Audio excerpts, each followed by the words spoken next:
a hallelujah in the presence of my enemies. I raise a hallelujah louder than the unbelief. I raise a hallelujah. My weapon is a melody. I raise a hallelujah. Heaven comes to fight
a hallelujah in the presence of my enemies. I raise a hallelujah louder than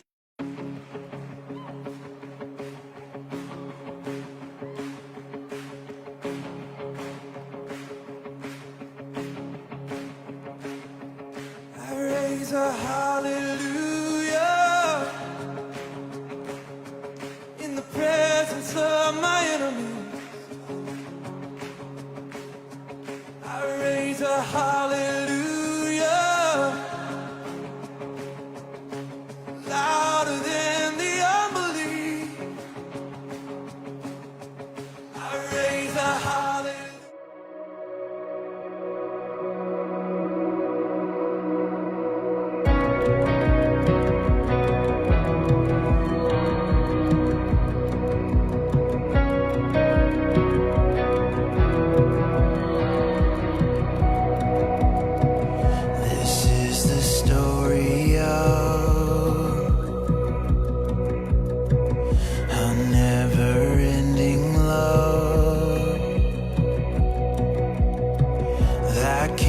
Set us free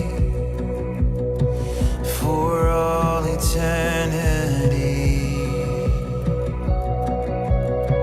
Traded our brokenness for heaven's righteousness, and He offered up His life.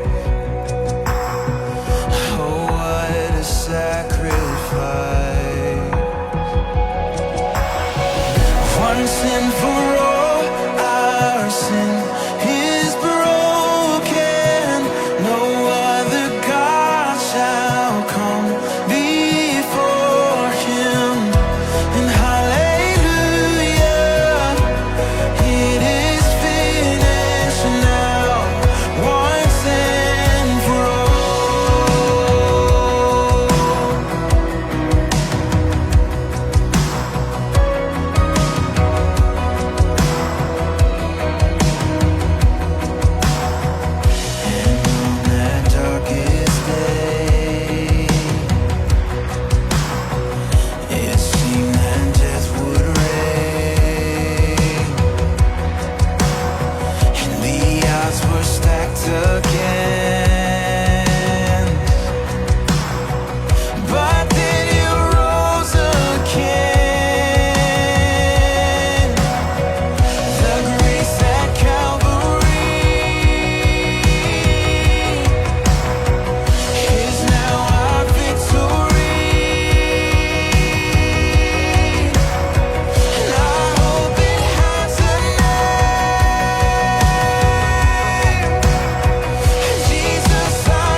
For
sa bawat isa. Kayo po ba ay pinagpala ng Lord? Amen. Amen. Yung mga nasa tahanan, pinagpala rin po ba kayo ng Lord? Amen. Hindi na. So, salamat sa Lord. Tayo ay buhay, tayo inuulan, malamig ang panahon, though masarap mahiga, pero kailangan nating unahin ng Lord sa buhay natin. Kaya ngayong umaga, kailangan siya muna, bago ang lahat. So, bago po tayo mag-start, i-welcome po natin si Ma'am Eunice Reyes at saka si Ma'am Grace Reyes. Welcome po sa Jesus Flock Batangas Church. Morning po. At syempre, welcome back kay Kuya Ace Reyes. Salamat po sa inyong pagdating, sa inyong pagdala dito sa aming fellowship. Salamat sa Lord. Amen. Okay po. So, kayo po ba ay nagagalak ngayong umaga? Amen. Amen. So, nakakatuwa, mabuti ang Lord, tapat ang Lord sa kanyang mga pangako. Amen. Tayo ay medyo madami-dami ulit ngayon, pero in-encourage ko ang lahat na every Sunday, ang ating online service, meron tayo dito sa ating fellowship area, 8:30 a.m. So, tanggalin natin yung lahat ng takot natin. When we step out of the house, of our home, let's declare that we are covered by the blood of Jesus. So, tanggalin natin yung mga fears. Yung mga allowed na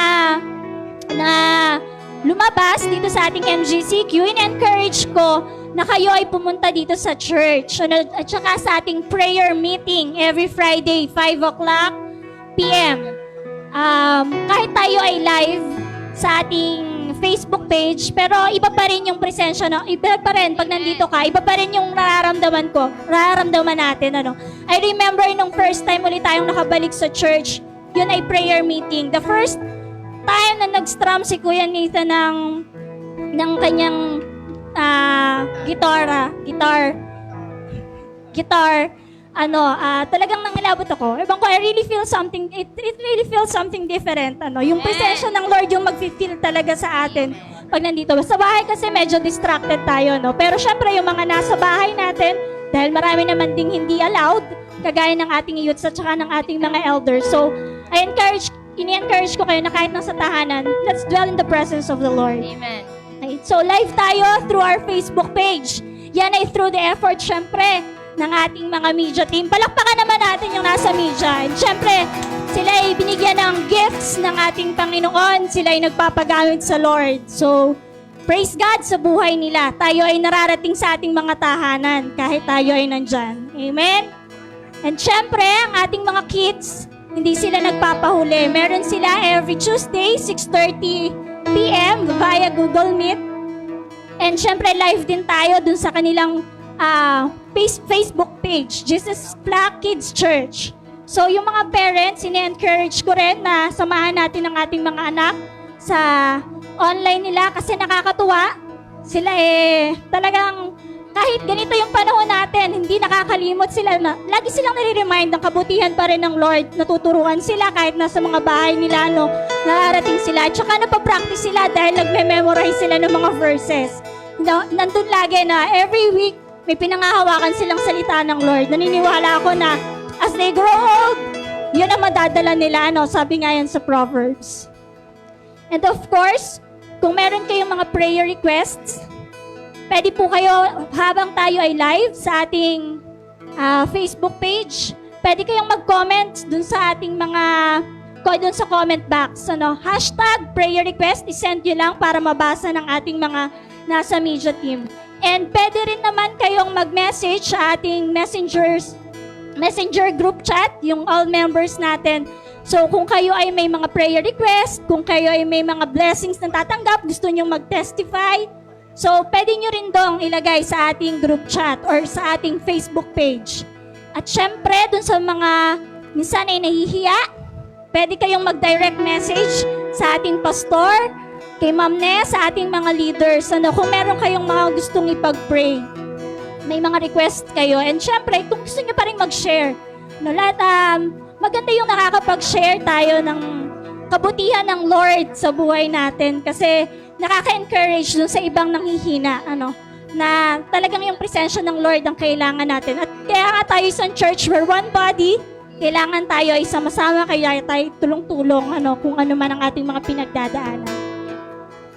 And syempre, dahil ngayon ay new normal, kailangan lagi nating fina-follow yung ating Facebook page para tayo updated sa mga announcements, updated tayo kung ano man ang naisiparating ng ating mga kapatid. Yun na yung parte na yan ng ating new normal. Ang tayo mag-internet, minsan gagastos talaga tayo, pero wala lang yun. Nakarinig ka naman ng salita ng Lord yung balik sa iyo, yun na yun. And of course, wag nating kalimutan yung ating mga pledges, it's our commitment sa Lord dun sa ating JFBC Project 2020.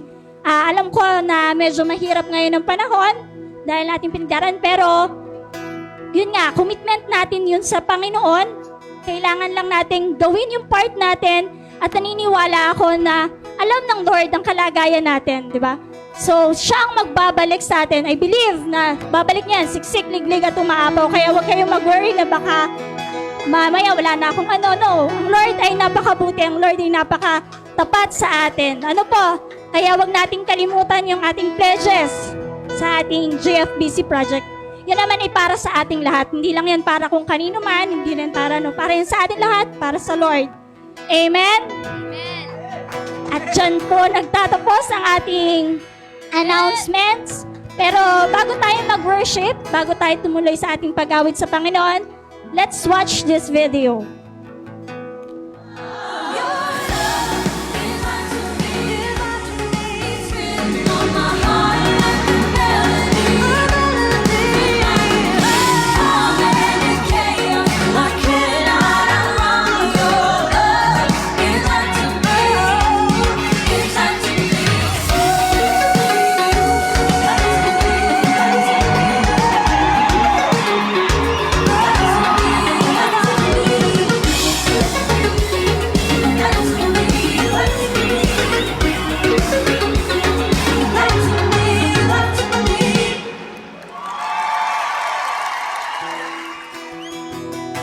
Ayan, isang magandang morning po sa bawat isa sa atin. Pakibati Hallelujah. naman po yun nasa kaliwat kanan nyo, no? Isang magandang umaga! Sabihin niyo po, dali! Morning po! Good morning, madlang people! morning! Ayan, kayo po ba ay excited ngayong umaga? Tayo po yung magsitayunan, no po? Yes. Napapasarap yata ang Hallelujah. upunan. Ayan, let's stand and prepare our hearts. Dahil ngayong umaga po tayo po ay magsi-celebrate. We have one desire in our hearts, yung po ay para Amen. mag-celebrate. We are going to rejoice the goodness of God. Amen. Amen. Amen po ba? Amen. Ulitin po natin. Amen po ba? Amen. So let's pray, Lord. We just want to thank you, Father.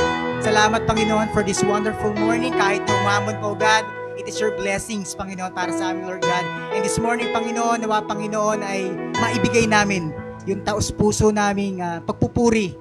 Pasasalamat, O Diyos, sa iyong pangalan, Panginoon. Today is the day that the Lord has made. Amen. We will rejoice and be glad in it. Hallelujah! Hallelujah.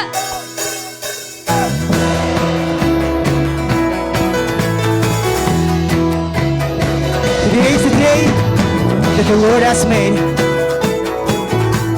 Casting my cares aside. Casting my cares aside. I'm leaving my past behind. I'm setting my heart and mind on you, Jesus. Reaching my hand to yours. Believing there's so much more.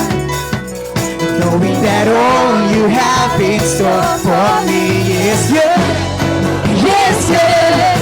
Today's the day you have made, and I will rejoice and be glad in it. Today's the day you have made, and I will rejoice and be glad in it. And I won't worry about tomorrow. I'm trusting in what you say. Today's the day.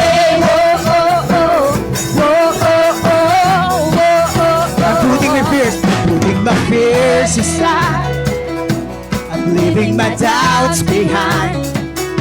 I'm giving my hopes and dreams to you, Jesus. I'm reaching my hand to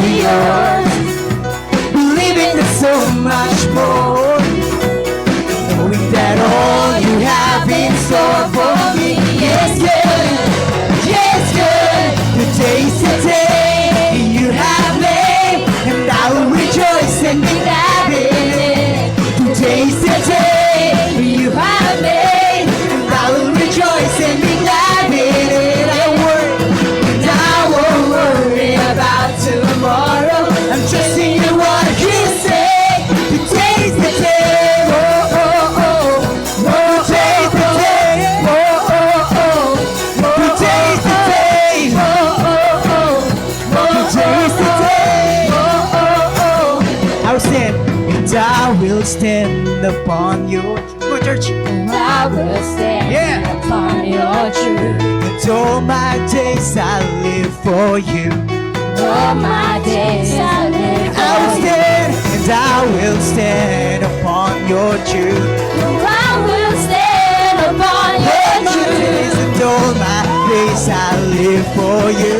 And all my days I live for you. And I will stand upon your truth. I will stand upon your truth. And all my days I live for you. And all my Yes, I days will I live for you. And I will stand upon your truth. I will stand upon your truth. And all my days I live. The day's the day you have made. And I will rejoice and be glad in it. The day's the day you have made. And I will rejoice and be glad in it. I won't worry about tomorrow. Giving you my fears and sorrow. Where you lead me, I will follow. I'm just seeing what you say. The day's the day. Oh, oh, oh. The day's the day. Oh, oh, oh. The day's the day. Oh, oh, oh. The day's the day. Oh, oh, oh. The day's the day. Hallelujah! Hallelujah! Hallelujah! We will rejoice and be glad in it.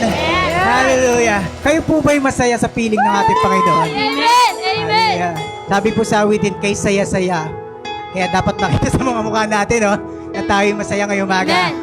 Tayo po'y magsasaya ngayong umaga sa piling ng ating Panginoon. Hallelujah!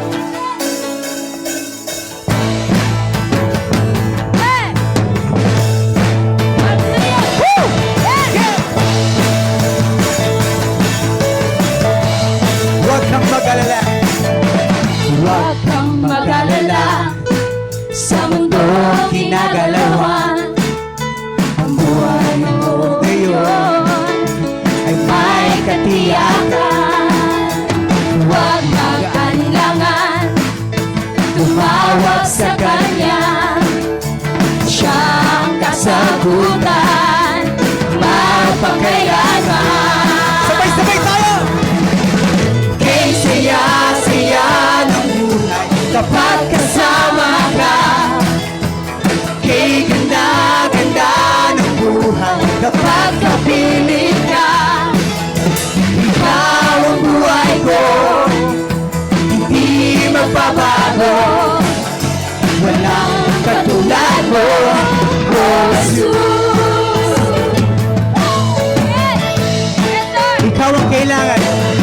Ikaw ang kailangan sa buhay kong ito. Walang pangangamba. Ikaw ang pag-asa. Ikaw ang pag-asa. Sa'yo lang natabuhan, tunay na kagalakan. Hindi nababayaran ng kahit ano pa man. Kay saya-saya ng buhay kapag kasama ka. Kay ganda-ganda ng buhay kapag kapiling ka. Ikaw ang buhay ko, hindi nagbabago. Walang katulad Ay, saya-saya. Kay saya-saya ng buhay kapag kasama ka. Kay ganda-ganda ng buhay kapag kapiling ka. Ikaw ang buhay ko, hindi nagbabago. Walang katulad mo, O Jesus. Oh, Jesus! Kay saya-saya. Kay saya-saya. Kay ganda-ganda. Kay saya-saya. Kay ganda-ganda. Kay saya-saya, kay ganda-ganda.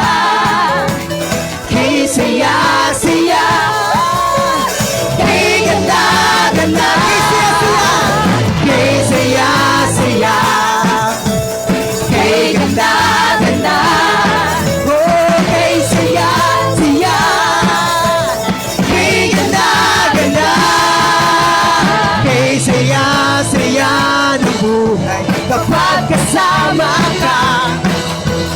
Di ganda-ganda ng buhay kapag kapiling ka.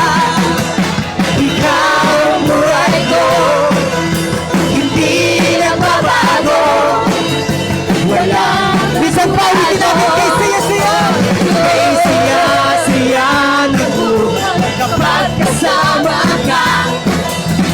Di ganda-ganda ng buhay kapag kapiling ka.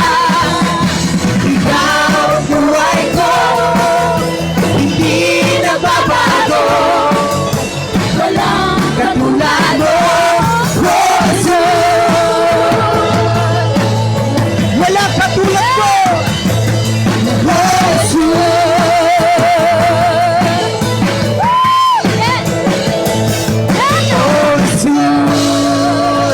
Ipapalakpakan natin ating Panginoon. Isang malakas na palakpak. Isang malakas na sigaw. We worship you, Lord. Kay saya-saya ng buhay sa piling mo, Diyos, sa iyong presensya.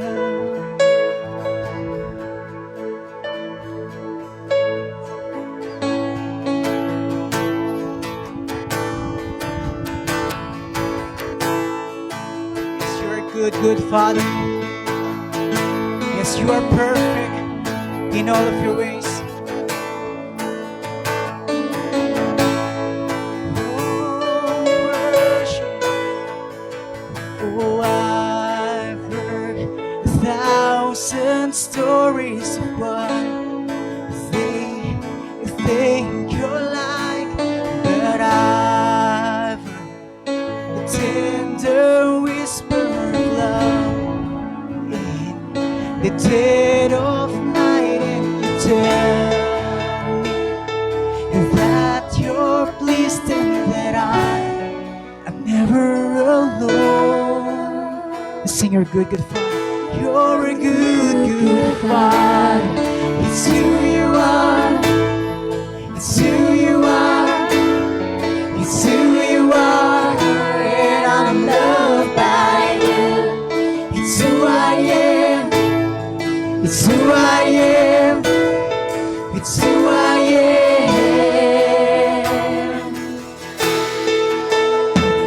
Oh, I've seen many searching for answers, far and wide, but I know they're all searching for answers. Only you provide, 'cause you know just what we need before we say your word. You're a good, good Father.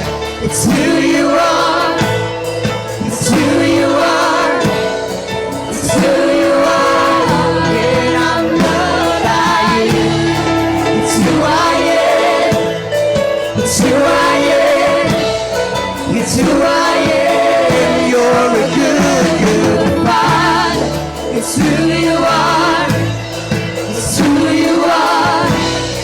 It's who you are. And I'm loved by you. It's who I am. It's who I am. It's who I am. You are perfect in all of your ways. You are perfect in all of your ways. Yes, you are. You are perfect in all of your ways. It's who you are. Oh, you're perfect. You are perfect in all of your ways. Oh, you are perfect in all of your ways. You are perfect in all of your ways. To us, oh, this love, so undeniable. I can hardly speak. This so unexplainable.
running out. It's running out to me. Oh, your goodness is running out. It's running out to me. With my life laid down and surrendered now, I give you everything. Your goodness is running out. It's running out. You did. Your goodness is running out. It's running out to me. Your goodness is running out. It's running out to me. With my life laid down, surrendered now, I give you everything. Your goodness is running out. It's running out to me. It's all my life. It's all my life. You have been faithful. Come on, let's proclaim the goodness of God. It's all my life. You have been so, Yes, you're so good. so good. With every breath, With every breath that I am able, and I will sing of the goodness of God. Yes, all my life. Come on, church. And all my life you have been there. Yes, you're so faithful. And all my life you have been so. You are so good. With every breath that I am able, and I'm gonna sing of the goodness of God. It's all my life. And all my life you have been faithful. All my life you have been so. You are so good. With every breath that I am able, I will sing of the goodness of God. Yes, I will sing of the goodness of God. And I will sing of the goodness of God. Yes, we will sing. We will celebrate the goodness of God, the goodness of the Father, the goodness of the King. Hallelujah. Yes, hallelujah, Lord. Hallelujah. Hallelujah. Just enjoy the presence of the Lord right now. Enjoy His goodness at this very moment.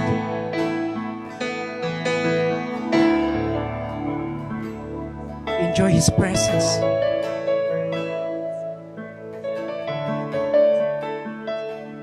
As we worship you, as we thank you, Father, we thank you for your goodness. Thank you for your goodness that is running after us. For your love that is chasing us. Your perfect love. Your perfect love. Yes, Lord, this morning, Panginoon, we surrender our lives. We surrender our hearts sa iyong harapan, O Diyos. Panginoon, lahat ng aming inawit, lahat ng aming binigkas ng aming mga labi, Panginoon, ito'y pagpupuri namin para sa iyo, O Diyos. Hindi ito para sa mga taong katabi namin, Lord God. Hindi ito para sa mga kamag-anak namin. Hindi ito para, Panginoon, sa paligid namin, O God. But it is just for you alone. Ang bawat awitin, Panginoon, namin inawit, O Diyos, ay papuri namin. Ito'y pasasalamat namin, O Diyos, pagkat Ikaw ay mabuti. Ikaw ay patuloy na nagiging tapat. Ikaw ay patuloy, Panginoon, na mapagmahal sa iyong mga anak, O God. Lalo na sa sitwasyon namin ngayon, Panginoon. Your goodness is overflowing. Your presence is overflowing, Panginoon, sa aming mga buhay, Lord God. Kaya hindi namin naramdam, hindi namin, Panginoon, fino-focus yung sarili namin sa mga ganong bagay. Because we know, we believe that your presence, that your goodness is much enough, Panginoon. It's more enough, Panginoon. na kumilos sa bawat buhay namin, Panginoon. Lord God, this morning, every song is for you. Every heart is for you, Panginoon. Bawat buhay namin ay para sa iyo lamang. Bawat papuri, bawat pasasalamat, Lord Diyos, ay tanging sa iyo lamang namin binabalik. Tanging sa iyo lamang namin binabalik sa matamis mong pangalan. Sa matamis mong pangalan, sa tanging pangalan ni Jesus. Amen. And amen. Come on, church. Bigyan natin ng malakas na palakpak ating Panginoon. Amen. Sige po. Hallelujah. Huwag kayong mahiya sa tabi nyo. Sige po, palakpakan natin ang Panginoon. Amen. And amen. Hallelujah. Magandang morning, makakaupo na po ang bawat isa sa presensya ng Panginoon.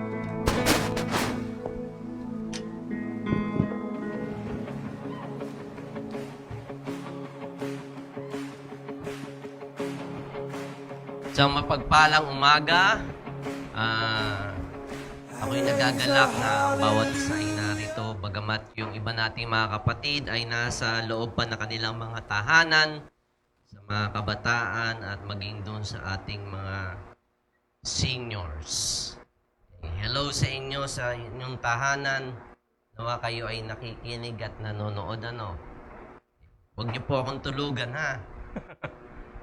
Bagamat ako ay magaling na kwentista. Okay, nagbigyan ko na po ng aking introduction ang ituturo ko sa inyo last Friday sa aming pong prayer meeting. Pero tayo po ay magsisimula na I'll be sharing sa book of Daniel chapter 1, I think verse 1 to 9. Rata. Okay. Si Daniel po ay at the age of 15, wala pang 15 dito, bawal pa sila. Pero dun sa mga nasa tahanan, yung mga kabataan natin, at the age of 15, siya po ay naging prisoner of war nung makubkob po ng Babylonian Empire ang bayang Israel. Pero at the age of 85, he became the most powerful, second to the most powerful person during that time sa Persian Empire. Kaya I'll be sharing regarding take the stones people throw at you and use them to build a monument. Okay. So maraming mga batikos, discouragement, maging sa ating sitwasyon na nararanasan ang nagbabato sa atin para po tayo ay magulumihanan, malito sa mga darating na araw at panahon because we are in the midst of uncertainties. Pero sa lahat pong ito ay let's take it as a time to be able to listen to the Lord. Why don't we all stand as we read the word of the Lord in Daniel chapter 1, 1 to 7.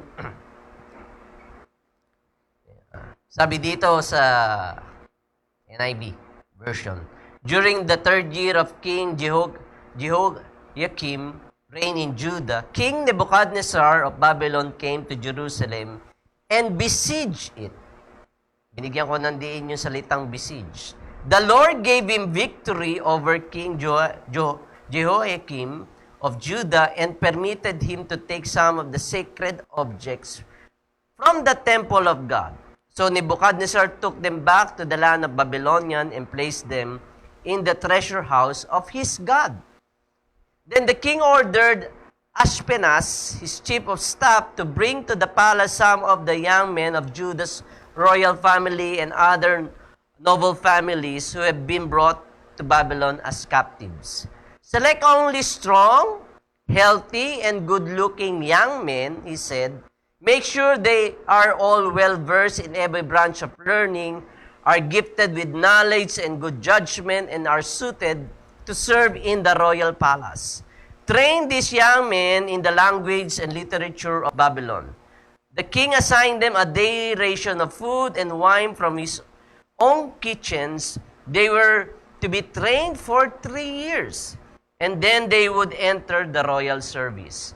Daniel, Hananiah, Mishael, and Azariah were 4 of the young men chosen, all from the tribe of Judah. the chief of staff renamed them with these Babylonian names. Daniel was called Belteshazzar, Ananiah was called Shadrach, Mishael was called Meshach, Azariah was called Abednego. Tayo manalangin.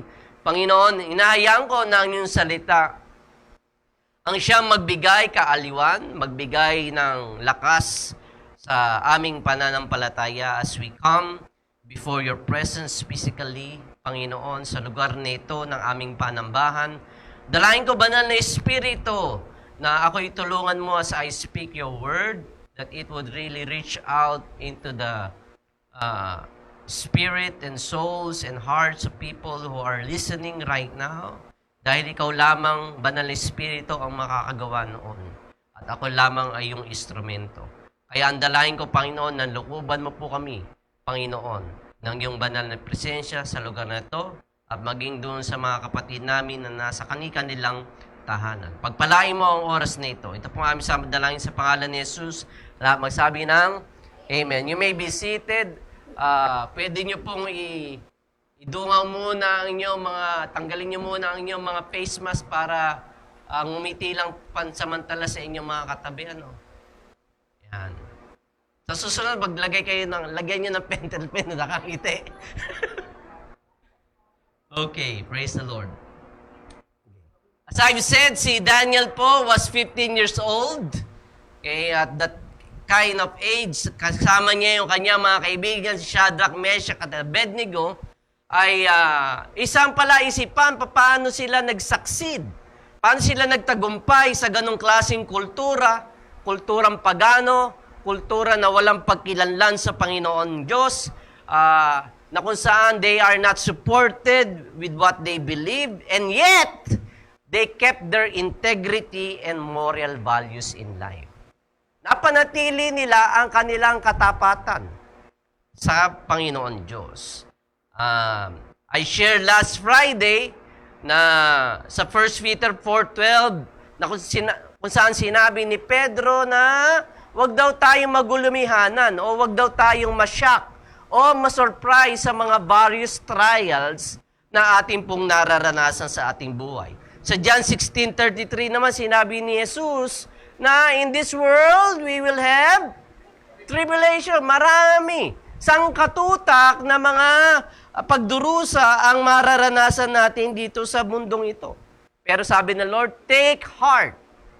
Be of good courage because He was able to overcome the world.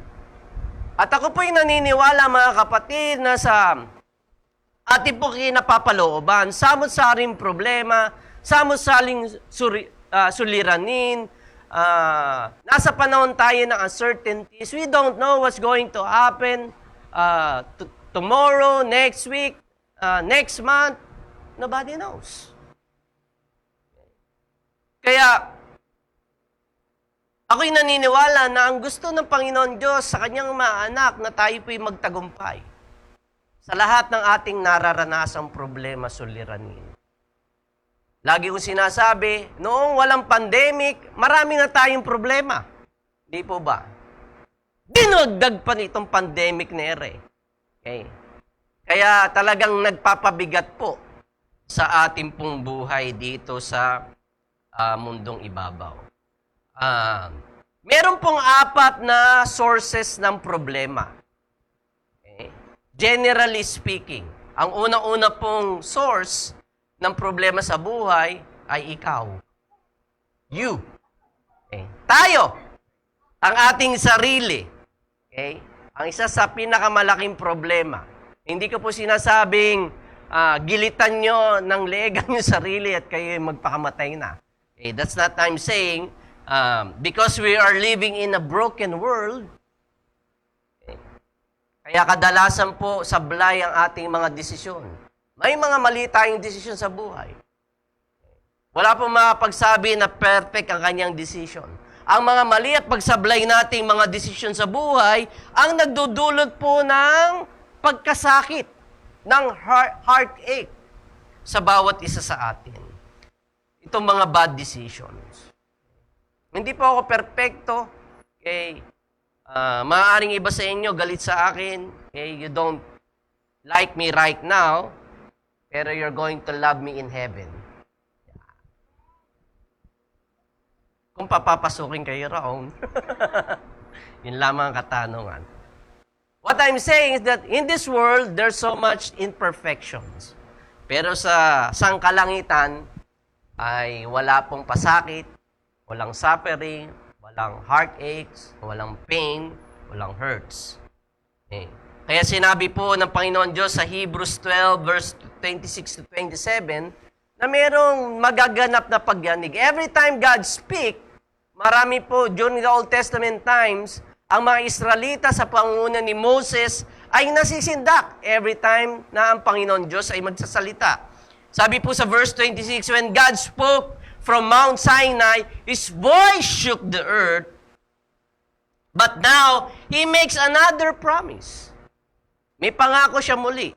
At ano ang kanya pangako? Once again, I will shake not only the earth, but the heavens also. This means that all of creation will be shaken and removed so that only unshakable things will remain. Okay. Ang tangi lamang matitira ay yung mga bagay na hindi maliliglig. Okay. Everything will be shaken. At ito ang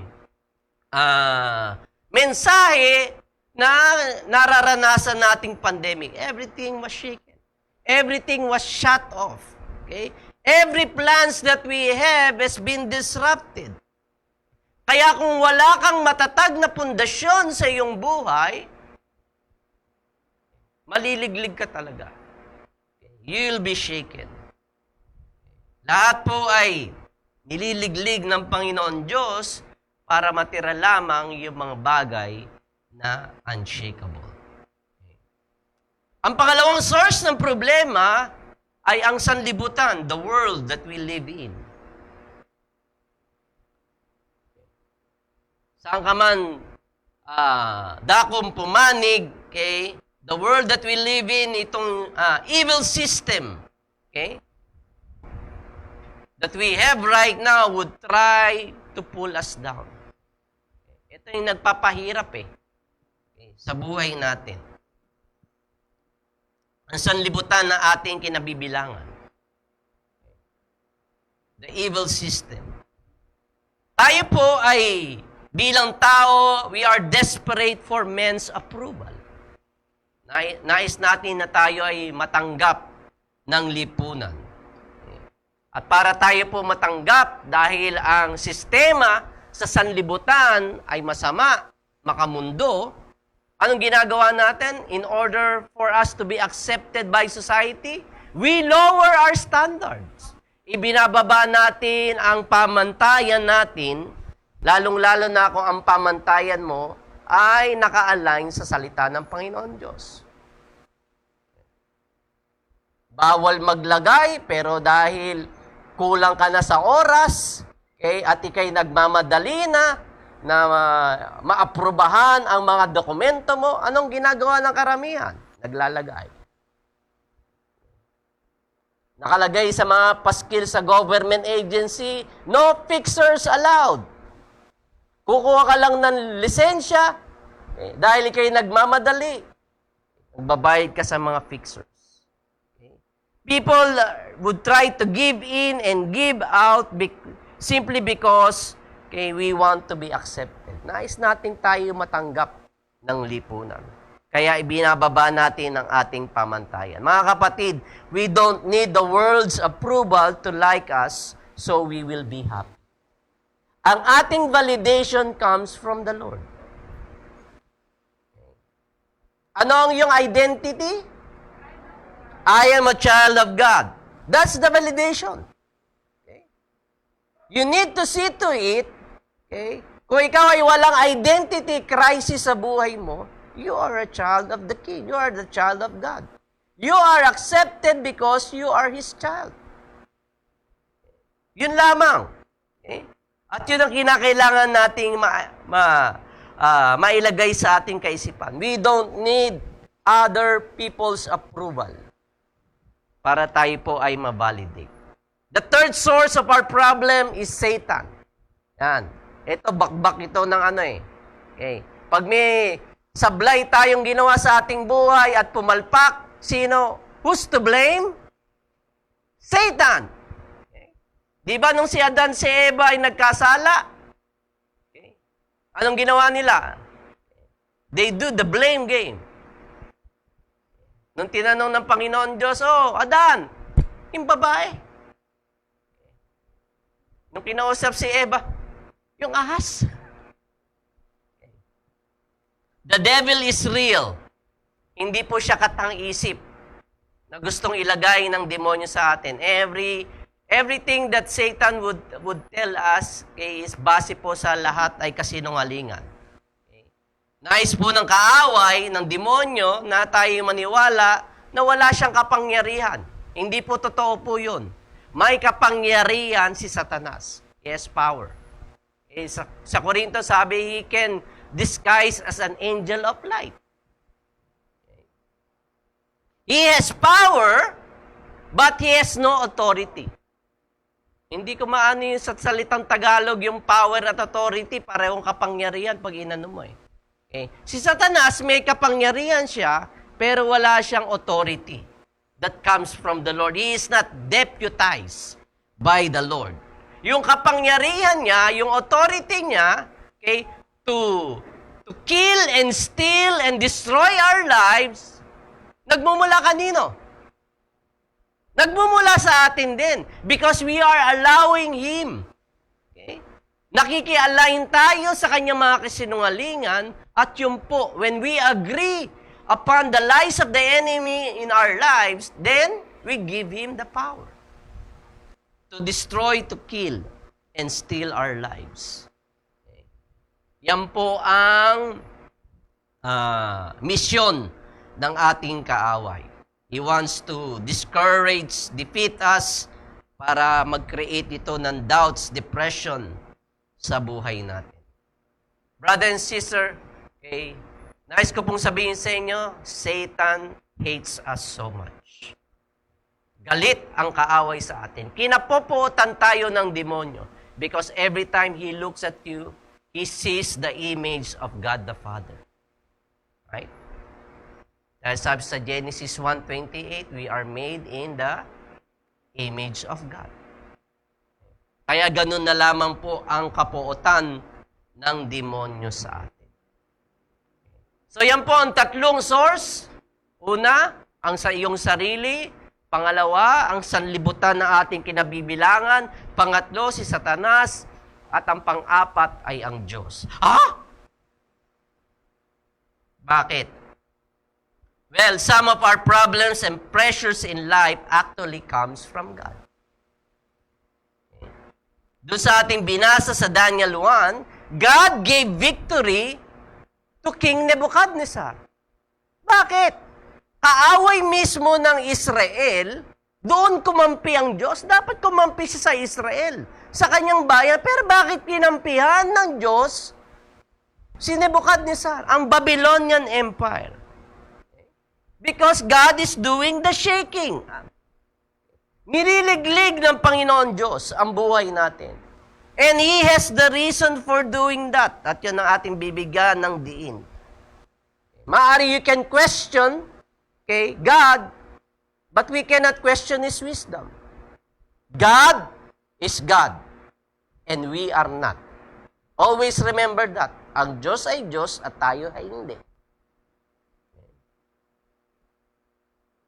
Maari po na this pandemic would create a world revival na ating ipinapanalangin. Of more people coming before the Lord. We really don't know. Kaya po, it doesn't matter kung saan mang source nang gagaling ang ating mga problema, God is going to use it for good if we are going to trust Him. Kung tayo po'y magtitiwala sa Panginoon Diyos, ay anumang problema na ating kinakaharap ay pwede po niyang maging resulta ng kabutihan. Even the bad things that we are experiencing right now, if He can turn the crucifixion into resurrection, He can turn our bad things into good things. kung tayo lamang po ay magtitiwala. Why don't we look for ways that God might use it for good? Okay? He can turn our bad things into good things. Sabi si Jeremiah 29 verse 11, some of you knows this verse. Maaring memorize na, for I know the plans I have for you, says the Lord. They are plans for good and not for disaster, to give you a future and hope. Ano daw ang plano ng Diyos sa atin? Plans for bad ba? Okay. Ang plano ng Panginoon Diyos sa atin is for good. Okay. Maaring nagugulumihanan ka dahil God has disrupted your plans. Dapat siguro iniisip mo, dapat nasa ibang bansa na ako ngayon. Nakatapos na ako ng pag-aaral ko eh. Dapat kumikita na ako ng limfak na salapi. Pero hindi nangyari. Dapat ngayon may asawa na ako eh.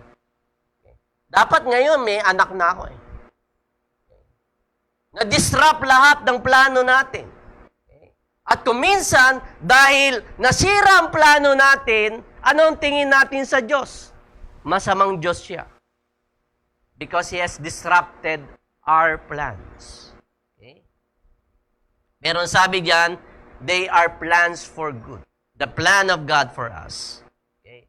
It's not according to our plan, but according to God's plan. Ang plano ng Panginoon Diyos sa atin is to give us a future and a hope. Kaya, pumapasok na naman yung logical thinking natin. Ito bang masasabi mo yung future and hope? Wala na nga akong trabaho eh. Noon nga walang pandemic, isang kahit santuka lang kami. Ngayon nagkaroon, di lalo ng pampahirap sa buhay. Ayun bang masasabi mo yung future and hope? Kaya nga po, ang condition doon ay we need to put our trust upon the Lord. So bakit may pagliglig na nagaganap? Na ang pangako ng Lord, once again, I will shake the whole world. Sa palagay ko, ang reason po ay tatlo. Sometimes, God shake things up to inspect us. Sabi niya, inspect. Inspect. Ang daming tulog. Kaibang nasa bahay. Sabihin niyo rin, inspect. Siko ang inyong katabi. Iba kasi mga nasa banig pa eh, nasa kama pa eh. Ang mga problema po, okay, brings out the motivation that is out of line sa ating buhay. Ina-expose yan ng Panginoon Diyos. Yung ating pinag-aralan last time, when we come to Him, okay, para ini-strip off ng Panginoon Diyos, okay, ang ating sarili. For us to become naked before Him. Bakit? Para ba tayo pahiyain? I don't think so. That's the plan of God, or that's the heart of God. Okay? Na hinuhubad ng Panginoon Diyos, kaya ina-expose ng Panginoon Diyos ang inyong sarili, ang inyong attitude para pahiyain ka. Hindi po yun ang puso ng Panginoon Diyos. Okay? Inuhubad ng Panginoon Diyos, ipinapakita ng Panginoon Diyos ang ating sarili para malaman natin. Okay? So that our attitude for Him is to come to Him boldly in the throne of grace, so that we might obtain mercy. Right? Kaya yung pressures and problems are a way for us to know what is in our hearts. Okay? To show us what's wrong in our lives. Kaya may problema, may dumarating. Okay? God knows what's wrong in you.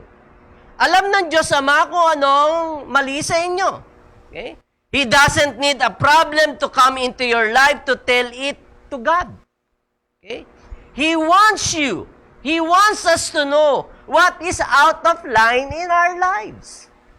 Nilalagyan ng Panginoon Diyos ng problema tayo para mismong tayo malaman din what is out of line.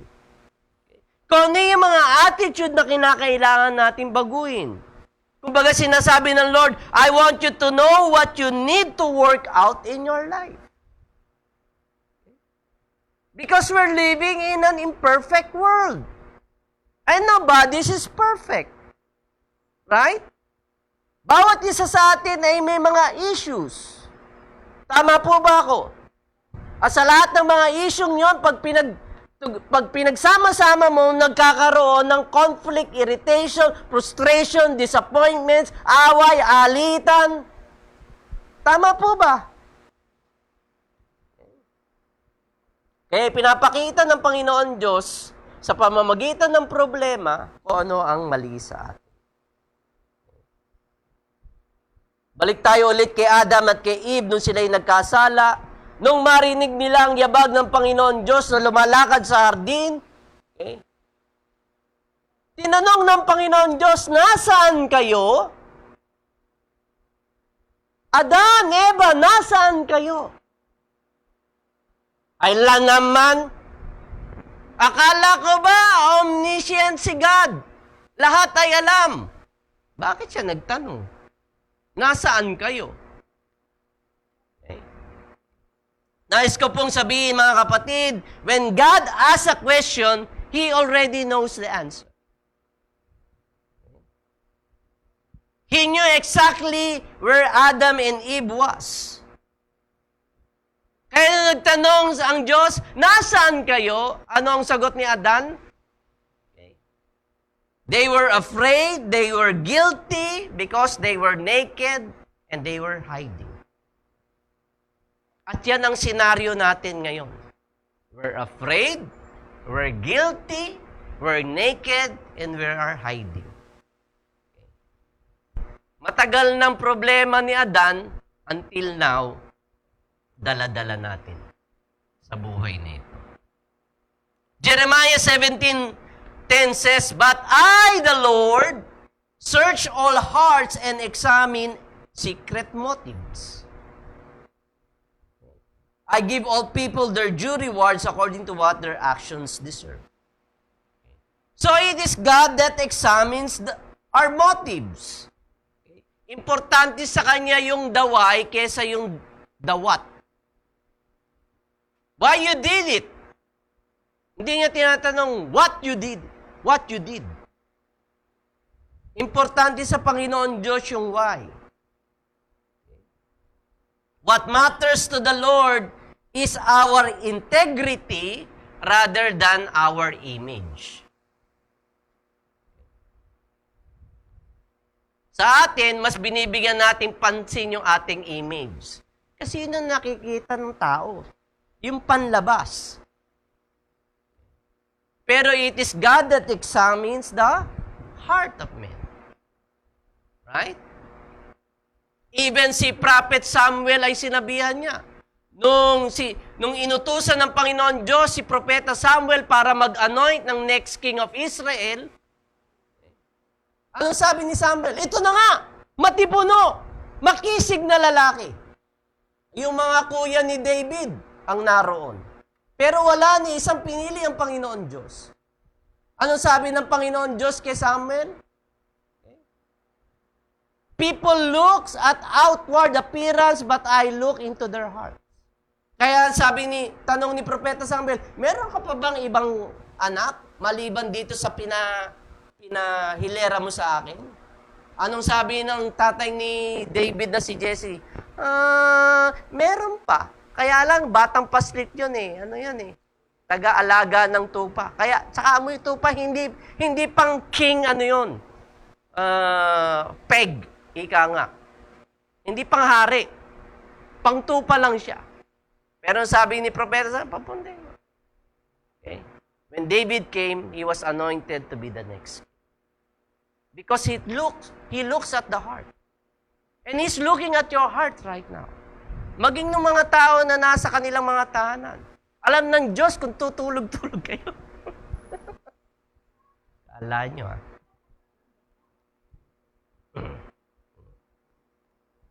Image is what you and people can see. Integrity is what you are in the dark, even when when nobody is listening and watching.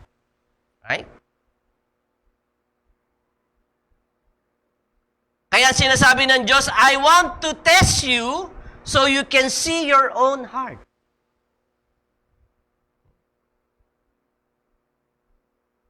At yun din ang ginawa niya sa bayang Israelita. Okay? When God is leading them to the promised land. Right? Bible scholars believe that it would only take about 7 to 11 or 2 weeks of journey from Egypt to the promised land. But it took them how many years? It took them 40 years. Paikot-ikot lamang sila sa wilderness because it was a test. And when you fail the test, you don't go to the next level. Parang pace test lang, di ba? Sa ACE school natin. Pag sumablay ka doon sa pace test mo, okay, you go to the next pace? No. You repeat. Repeat the pace. Pag bumagsak ka sa grade 1, magiging grade 3 ka ba? Grade 2? Hindi po. Ma-accelerate ka ba to grade 6? Hindi rin. You repeat grade 1. It's the same thing. Okay? Because the Israelites are failing the test, okay, na pinapadala ng Panginoon Diyos sa kanila. So it took them 40 long years. Isang generation. Nakakalungkot pong isipin because some of them already died in the wilderness. Ang tanging nakapasok lamang ay ang generation ni Joshua at ni Caleb. The new generation. They were the ones who passed the test. Deuteronomy 8 verse 2 says, Remember how the Lord your God led you through the wilderness for these 40 years, humbling you and testing you to prove your character, and to find out whether or not you would obey His commands. Do you think that this pandemic is a test? I think so. Na itong pandemic na ito ay inalaw ng Panginoon Diyos para i-test kung anong nilalaman ng puso ng kanyang mga anak. Para malaman niya kung sino yung tunay at kung sino yung nagpre-pretend lang. Right? Because people can raise their hands, they can sing our songs, they can pray our prayers. Pero sino talaga ang totoo? It needs an evaluation, a deep evaluation of our hearts. Because God knows what's in our hearts. He can examine what's in our hearts. Okay? It is God that led them through the wilderness. Sino sa inyo ang nasa wilderness right now? Ano bang wilderness, Panginoon? I think it is a period of dryness sa buhay ninyo. At marami sa mga kapatid natin are in that season of dryness. Dahil walang church activity, parang lugmong-lugmo. Nung magkaroon na ng pagkakataon maka-attend ng church, lugmong-lugmo pa rin. Bagamat mayroong pagkakataon na pwedeng umattend, ayaw na umattend. Dahil mas gusto nila ng convenience sa tahanan. Okay? Pipindutin lang naman nila, uy, church na. Okay. Right? Naranasan namin eh. I go out yung isa, pagbalik, patapos na. Ano nakatutunan mo, anak? Wala eh. Sabi niya, uulitin ko na lang ulit. Wilderness is a period of dryness in our life. Okay? It is a time that you won't be able to feel God at all.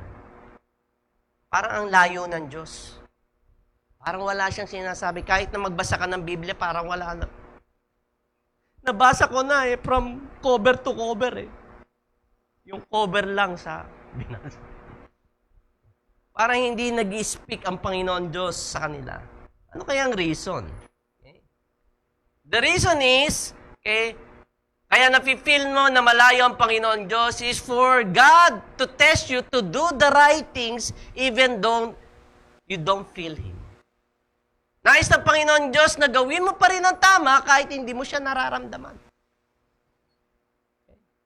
Kasi tayo, gusto natin na ang laging nagli-lead sa atin ay yung ating 5 senses.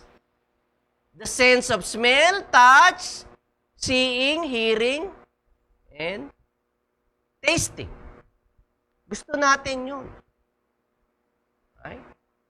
Kaya kahit na wala yung 5 senses, you still need to do the right thing. Ay, wala naman si pastor, hindi live si pastor na. Gawin ko na kung gusto kong gawin. Do whatever I can do. So even you don't feel it because it is the right thing to do. Because it is a test. And when God tests you, you need to trust Him.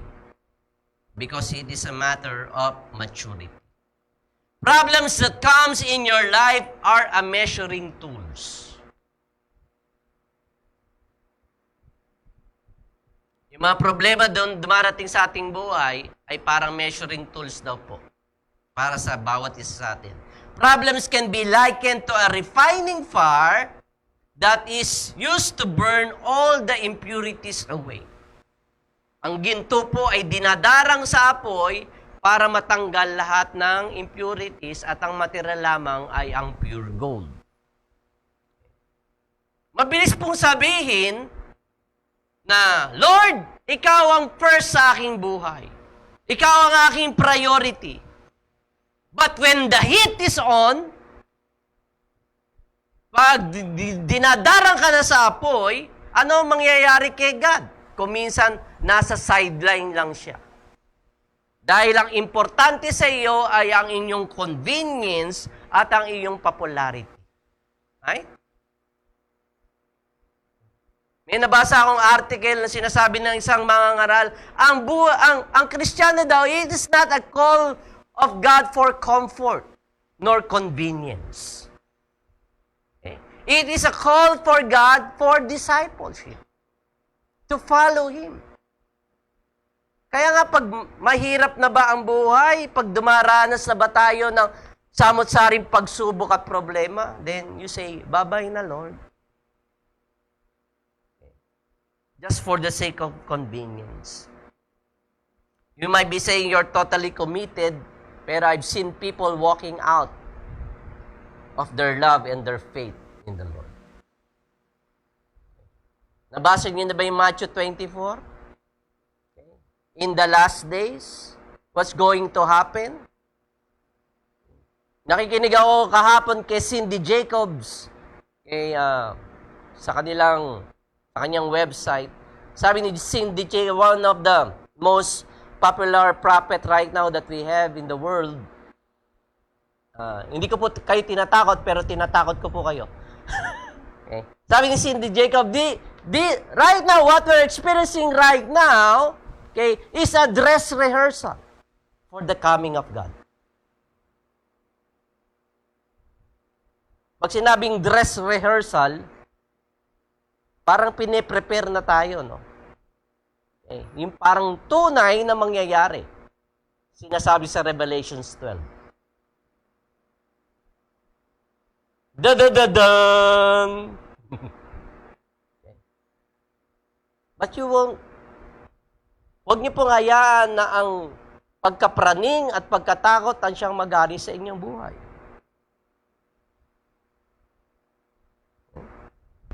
Right? The real question that we need to ask was, what does this problem reveal about me? Sino may problema sa inyo right now? O yun, yung tanongin nyo. What does this problem reveal about me?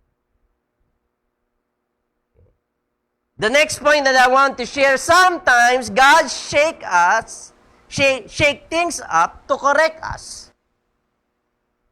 Hindi shape yan, mali. Shake things. Sometimes God shake things up to correct us. Sabi nyo, correct us. Okay. Upang tayo daw po ay itama. Okay.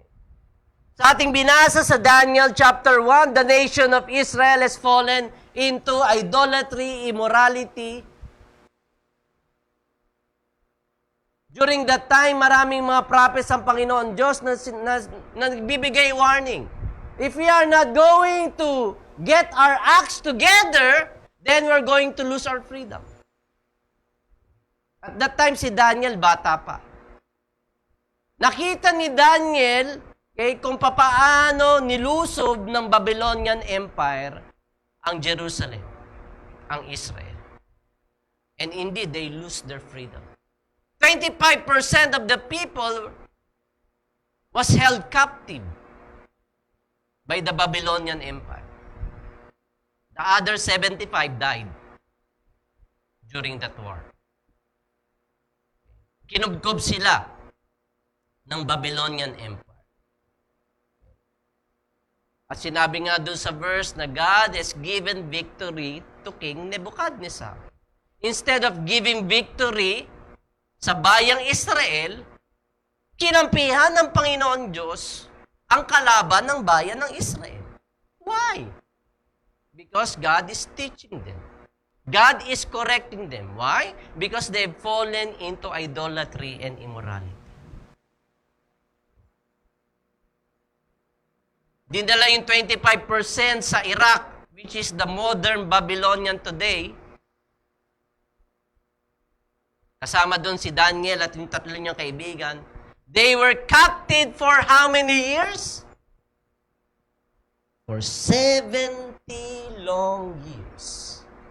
Away from their family, away from their homeland. Going to a foreign land with different culture. That's hard. Mahirap po. Ang kanilang katayuan. Yun yung rehabilitation time na kinakailangan ng Panginoon Diyos para i-correct sila. So that's more than almost 2 generations. Kasi 1 generation is 40 years. So pag 2, 80 years. So almost 2 generations. Hebrews 12 verse 8 to 11. Listen here. If God doesn't discipline you as He does all of His children, it means that you are illegitimate and are not really His children at all. So pag walang koreksyon ang Diyos sa inyo, hindi kanya anak. Yun, di ba? Since we respected our earthly fathers who disciplined us, shouldn't we submit even more to the discipline of the Father of our spirit and live forever? For our earthly fathers disciplined us for a few years, doing the best that they knew how, but God's discipline is always good for us, so that we might share in His holiness. Verse 11, no discipline is enjoyable while it is happening. Si John Paul lang yun. Okay? Habang pinapalo ni Kuya Jun, tawa ng tawa, ha ha ha! Di ba, Kuya Manny? Dahil merong makapal na karton sa puwet. Okay? Kaya napagtanto ni Kuya Jun, bakit ngiti pa rin ang ngiti? Ay, luko pala! Ay, nung tinanggal ang karton, di lalong humirit na sa kakaiyak. No discipline is enjoyable while it's happening. It's painful. Sabi niya, painful. Masakit. But afterward, there will be a peaceful harvest of right living for those who are trained in this way. What I'm saying, brothers and sisters, is that God corrects His children for our own good. Para po sa ating ikabubuti. Hindi po masaya when we are being corrected. Nothing is enjoyable about that. Right? Sino po dito ang nagarote na ng kanyang magulang? Sino ang hindi ginarote? Lahat nagarote. So walang may sungay. It ain't fun to be corrected because at the very time it's painful. mahapdi na ang puwet mo, naiiyak-iyak ka pa. Di po ba? Lalo na yung mga magulang na hindi marunong mag-correct. Most of them, they are correcting you in public, which is very wrong. You correct in private, you praise in public. Papurihan mo ang iyong anak in public, pero disiplinahin mo sila privately. Yun po ang tama. Pero sa mga magulang natin, di ba? Kaya ka humiliated. Di ba? Minsan, kahit na ano ang mahawakan, ihampas sa iyo. Sa harapan ng mga barkada mo, ng mga classmate mo, ng mga kapatid mo, ng mga kamag-anak mo. Kaya nakakasira ng damdamin, ng pagkatao mo. Di ba? Kaya iba sa atin talagang wasak na wasak ang tingin sa ating sarili. Dahil napahiya tayo sa madlang tikot. Right? Pero bilang pong mga Kristiyanong mga magulang, nais ko pong sabihin sa inyo, correct your children privately and praise them publicly para mag-build po ng confidence sa ating pong mga anak. Amen po ba? Sumegway lang ako ng konti. Marami pong benefit ang correction sa atin. Kaya po tayo nakakalakad, kaya po tayo nakapagsalita, kaya po tayo nakakakain, kaya tayo nakakaligo, kaya tayo nakapagbasa, kaya tayo nakapagsulat. Dahil meron pong nag-correct sa atin during those times. Either our parents, our teacher, our loved ones. Di po ba? Right? Trinain tayo maglakad. Trinain tayo magsalita. Trinain tayo ng mathematics. Pag mali ang sagot mo, kinokorek. 1 plus 1, 3. Kailan pa? Kahapon lang. Correction is a proof that I am a part of God's family. Kaya ngayon nasabi ni Peter don't be surprised with problems comes into your life. Hindi yan mga intruders. Welcome them. And here in Hebrews, if you are being corrected, then that's a proof that you are a family of God. May mga parents na ayaw nilang i-correct ang kanilang mga anak. That's not the biblical way. Kinakailangan pong disiplinahin ng mga bata. You need to correct them. There are some parents who don't want to do it but still have to do it anyway because that's the only way to be trained. To be trained is through the pain.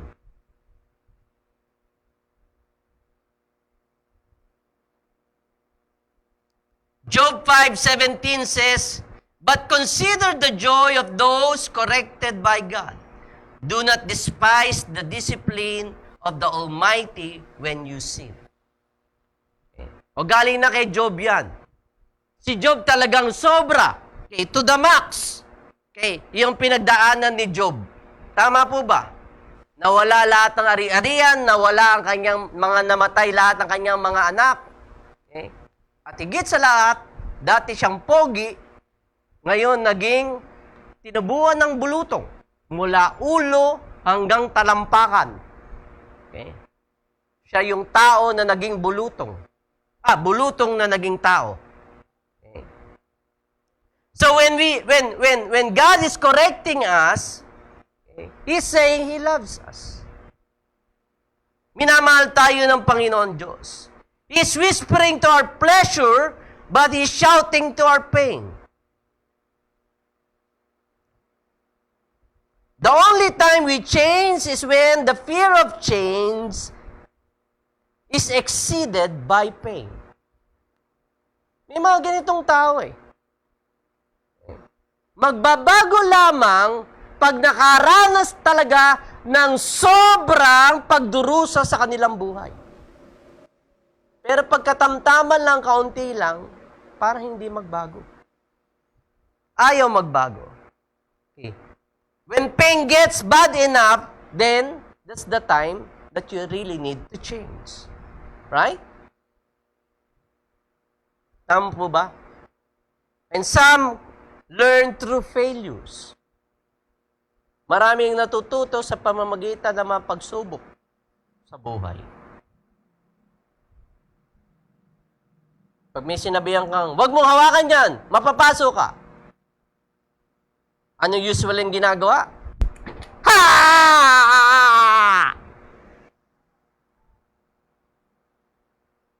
Magtitino yung batang yun. Hindi ko nahawakan yan. Ay bakit? Ay, ito na mga may proof na napasok. Nasaktan eh. Marami sa atin ganon. Okay. May warnings ang Lord, pero hindi natin pinakikinggan. We still do it anyway. And then we get hurt. And then we question God. Lord, bakit mo inalaw? Bakit nangyari ito sa akin? Akala ko ba ikaw ay Diyos ng pag-ibig? Pero bakit ito nangyari? Naunawaan niyo ba ang sinasabi?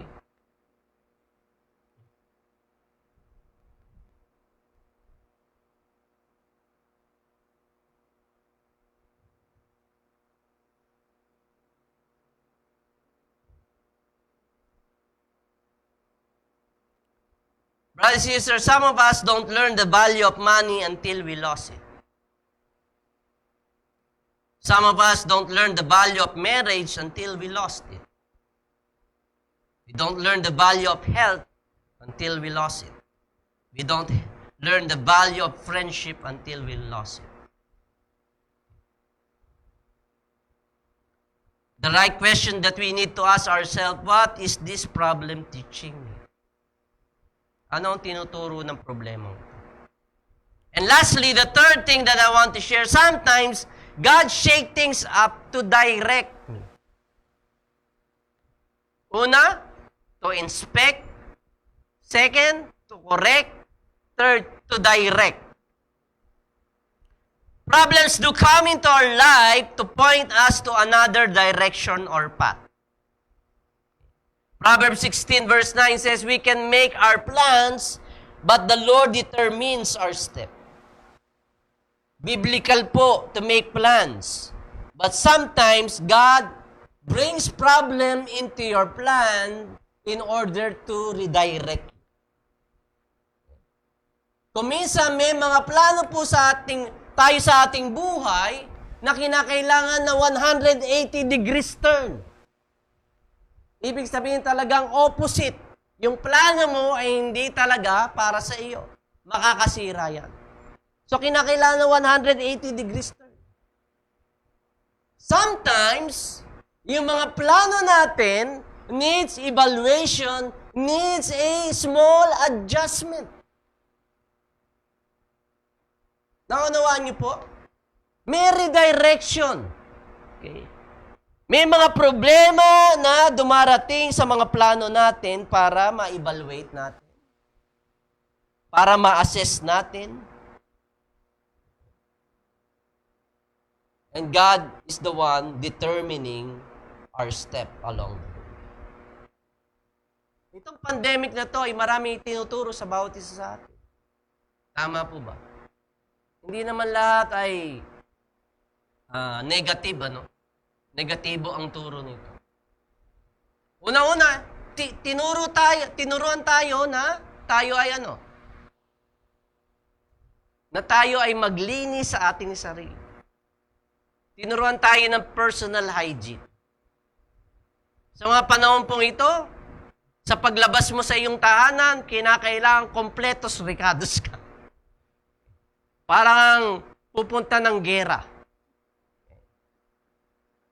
Tama po ba? Aware tayo sa lahat ng ating pinupuntahan, sa lahat ng mga bagay na ating hinahawakan. Gives us awareness. Maaring for some, it brings inconvenience, uncomfortable. Kasi iba sa atin, kesera-sera eh. Marami sa atin, burara. Kung ano na lang, yun na lang. Hindi. Itong pandemic na ito, tinuturoan tayo na kumilos tayo ng maayos. It might be inconvenience for some of us, but we really need to be aware.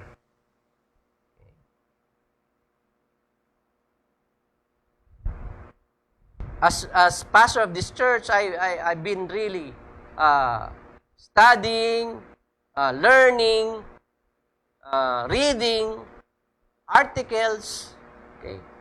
Ano pamamaraan ang gagawin? How to encourage people in times like this? How to approach people? Kasi ibang-iba eh. Okay. Wala na yung personal touch mo. Kasi bawal ang maghawak eh. Wala na yung handshake. It's teaching us something. Maging sa school, sa academy. Okay? Maraming bagay ang tinuturo ng Panginoon Diyos. Maraming strategy ang kinakailangan matutunan. And some of us were learning along the way. Kasi wala naman nagplano nito eh. Tama po ba? Kaya po mga kapatid, it's a day-to-day discovery of who God is in our lives. Sa lahat po ng mga problema na atin pong nararanasan sa buhay, ay kinakailangan po nating manalig ng taus-puso sa ating Panginoon Diyos. I really don't know what's going on into your minds and into your hearts right now, but it is in the heart of God that He wants us to succeed. Nais po ng Diyos Ama na tayo po ay magtagumpay sa mga bagay na atin pong nararanasan. Why don't we come before the Lord this very morning?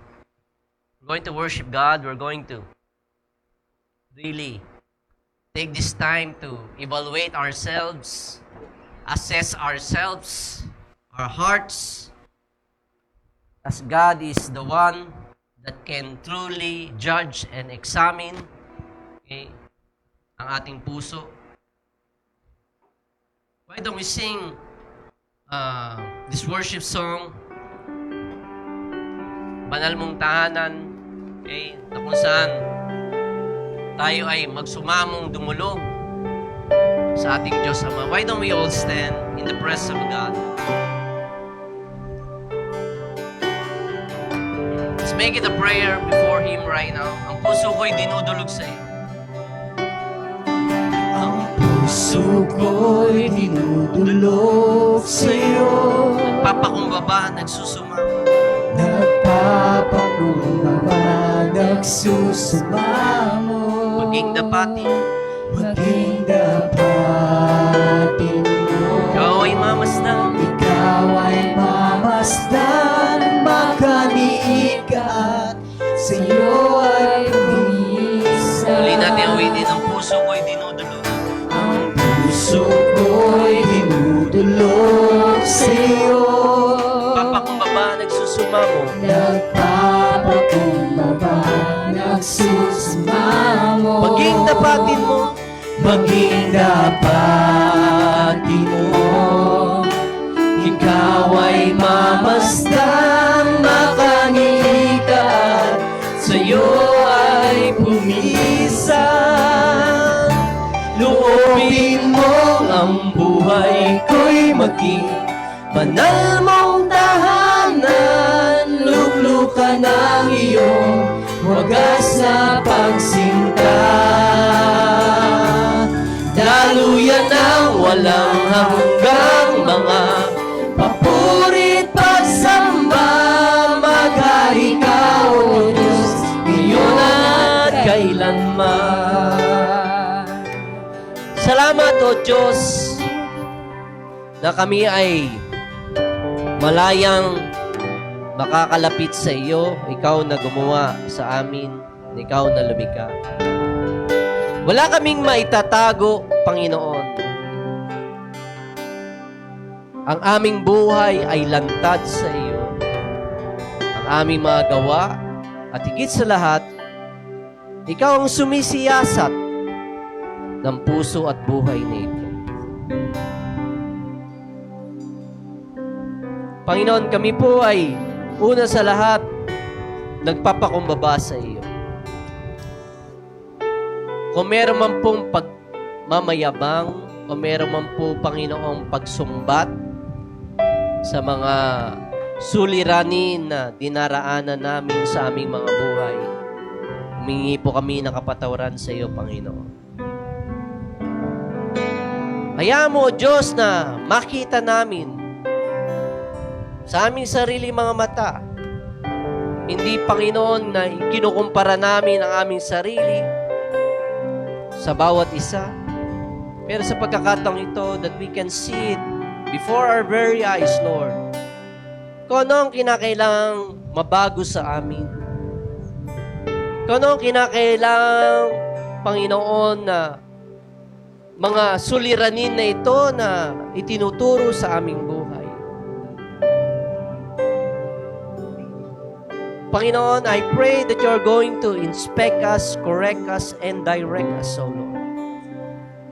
Kung may mga plano kaming na-disrupt dahil nitong pandemic na ito, this might be a way, Lord, that you are directing our life, that you are trying for us to evolve, Lord, and engage, Lord, into a different way, O God. Ano man, O Diyos, ang pamamaraan, ano man, O Diyos, ang mga bagay na kinapapalooban, we want, Lord, to put our trust in you. Habang lahat po ay nakayuko at nakapikit, if you think that you need the hand of God to carry you, the hand of God to uphold you, the hand of God to just support you right now in your problems and difficulties, I want you to raise your hand. Raise your hand. Ipakita po natin, Panginoon, kailangan ka namin. We need you, Lord, in times like this, in a certain times like this, oh God. We need you, Lord, to inspect us, correct us, and direct us, oh God. Wala kaming may pagyayabang sa iyo, Panginoon. Itinudulog namin, tiklop tuhod sa iyo ang aming buhay, ang aming puso, Panginoon. At aming panalangin, gawin mong banal na tahanan itong buhay na ito. Sing this song. Ang puso ko'y tinudulog sa iyo, nagpapakumbaba, nagsusumamo, maging dapatin mo. Ikaw ay mamasdan, makaniigaan, sa iyo ay pumisa. Loobin mo ang buhay ko'y maging Banal mong tahanan, luklukan ang iyong wagas na pagsinta. Daluyan ng walang hanggang mga papurit pagsamba. Mag-ari ka, O Diyos, ngayon at kailanman. Minsan pa loobin mo ang buhay ko'y maging banal mong tahanan, luklukan ang iyong wagas na pagsinta. Daluyan ng walang hanggang mga papurit pasamba. Mag-ari ka, O Diyos, ngayon at kailanman. Minsan pa, with all your heart, loobin mo ang buhay ko'y maging. Let's worship Him. Banal mong tahanan, luklukan ang iyong wagas na pagsinta. Wagas na pagsinta. Daluyan ng walang hanggang mga papurit pasamba.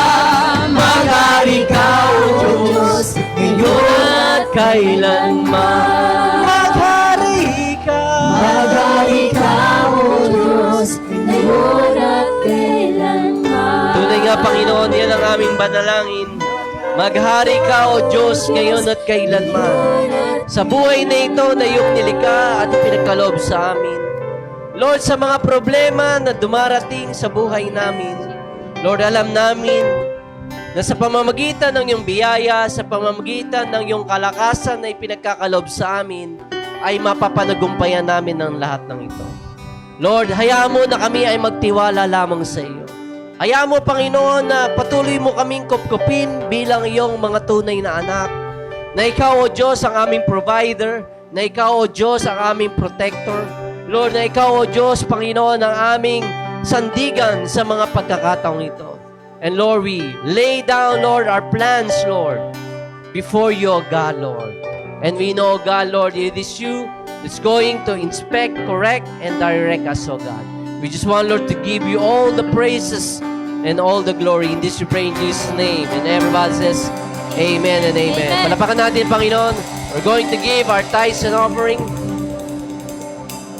Amen. Are you blessed? Amen. Blessed po ba kayo sa Word of God? Amen. Amen. Let's continue to worship the Lord as we sing, "Today is the day that the Lord has Amen. made." Whoa, oh, oh. Whoa, oh, oh. Whoa, oh, oh.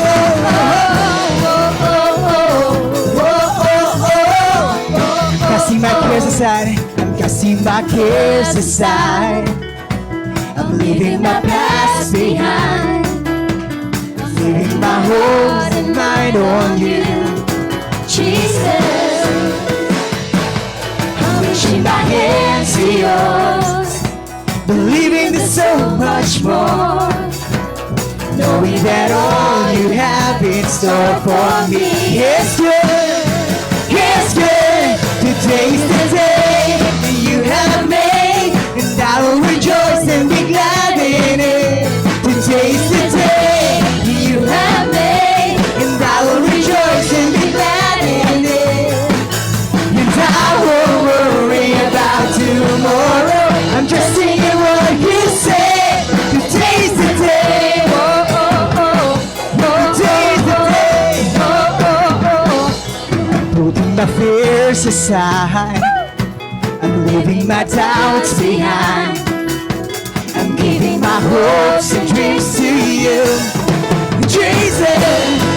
Yeah, reaching my hands to yours, believing in so much more, knowing that all you have in store for me is good, yes good.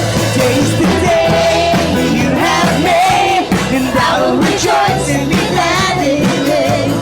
Today's the day you have made, and I will rejoice and be glad in it. I won't worry about tomorrow, I'm trusting in what you say. Today's the day,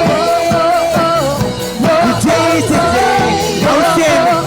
Yes, we stand, and I will stand upon your truth. I will stand upon your All truth, mine is to live for you. and all my days I live for you.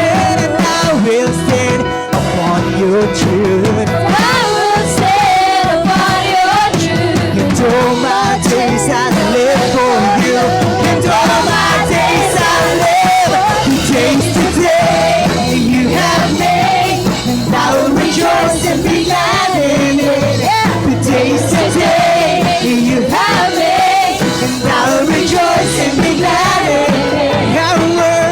I won't worry about tomorrow, giving you my fears and sorrow. Where you lead me, I will follow.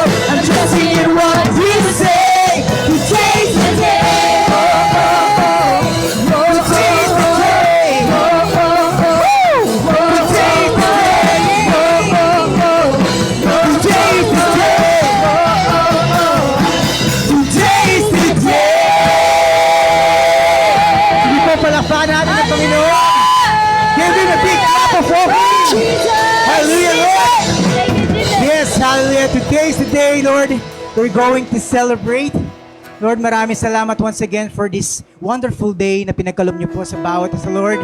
Thank you for this opportunity, Panginoon, na kami ay nagkatipon-tipon at kami ay nagsama-sama, Panginoon, upang ibalik lahat ng papuri, ibalik lahat, O Diyos, ng pagsamba, Panginoon. Lord, we just pray, Panginoon, ng aming tithes and offerings, O God. Continue to bless it, O God. Kayo po, Panginoon, siya patuloy na mag-bless, Panginoon, sa bawat family, sa bawat parents, Panginoon, na nag-work, even, Panginoon, sa mga taong walang trabaho, Panginoon, still, your provision, Panginoon, to be upon them, Panginoon, Lord God, and still your presence, Panginoon, na siyang kikilo sa bawat buhay ng bawat isa sa amin, Lord God. Lord, we just want to give back all the glory, the praises and honor. In Jesus' name we pray. Amen. Amen. God bless po.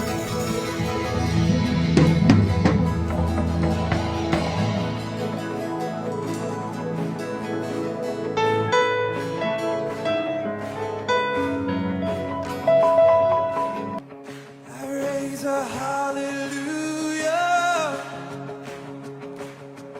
in the presence of my enemies.